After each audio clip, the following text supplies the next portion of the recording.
చుట్టుప్రక్కల నుండి కూడా వచ్చారు చాలామంది. ఎందుకంటే మీకు ఒక శుభవార్త చెప్పడానికి గురించి మేము వచ్చాం. మీ ఇంటిలో మాకు కాఫీ ఇమ్మని అడగడానికి రాలేదు, భోజనం పెట్టమని చెప్పడానికి రాలేదు, కానీ మేము ఒక మంచి శుభవార్తను చెప్పడానికి మేము ఇక్కడికి వచ్చి ఉన్నాం.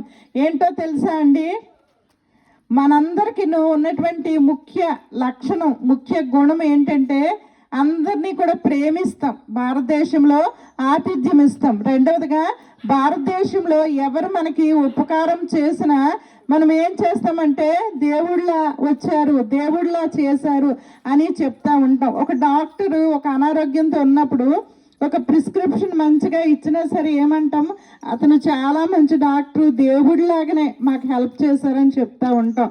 ఎందుకంటే మనదంత మంచి మనసు మన దేశంలో ఉన్నటువంటి వాళ్ళది.